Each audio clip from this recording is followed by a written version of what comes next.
There's a deal expiring in 2028, and what they're telling you about it is not what's actually happening. Since 2016, the United States has sent Israel $2.6 billion in military aid a year, every year, guaranteed. $38 billion over 10 years. The deal expires in 2028, and right now behind closed doors, the new one's already being negotiated. Here's what they want you to believe. Netanyahu went on record saying he wants to taper off the aid, maybe even end it completely. Sounds good, right?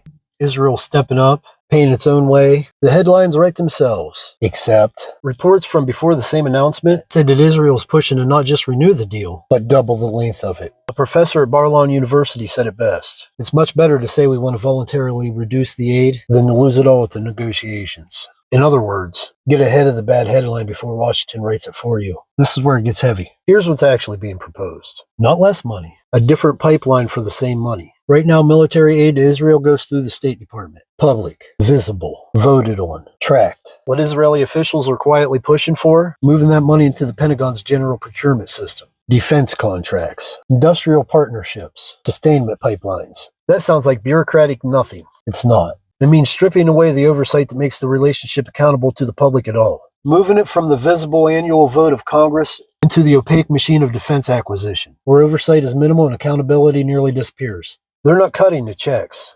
They're hiding it.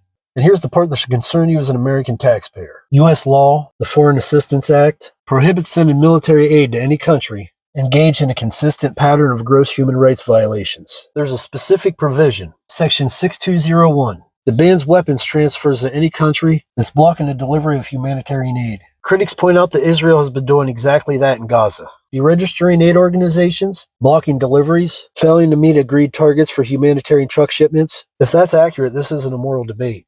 It's a legal one. The aid relationship may already be illegal under existing U.S. law. And instead of addressing that, the whole plan on the table is to make the whole system harder to see. Let's talk about why this keeps happening anyway. Money. The current deal requires Israel to spend almost all that aid on U.S. weapons. Boeing, Raytheon, Lockheed, real jobs, real paychecks, real congressional districts, which means members of Congress have a financial interest to keep this going, regardless of what happens on the ground in Gaza. It's not about strategy at this point. It's about defense contract lobbying dressed up as foreign policy. This is where it gets heavy. And here's the thing, the math doesn't even support the Israel needs this argument anymore. Israel's own defense budget is around $52 billion each year. US aid makes up roughly 10% of that, the lowest share in 20 years. Israel has the most advanced military in the Middle East. They don't need the money. They need the leverage that comes with it, and the cover that comes with looking dependent.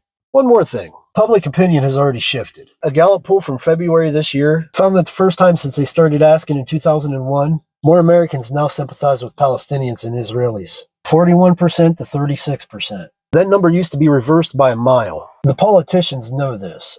That's exactly why the next deal isn't being renegotiated in public. It's getting restructured into a system where you never get a clean vote to see it again. So here's where we land. A military aid relationship that may already violate U.S. law, being restructured to specifically remove the oversight that would let you find that out. Funded by your tax dollars, protected by defense contractor jobs in Congress, while the country receiving it tells you with a straight face that it's tapering off. Nothing I say on this channel is a secret. You can Google anything I say and find it. Let me know what you think in the comments. Are you aware yet?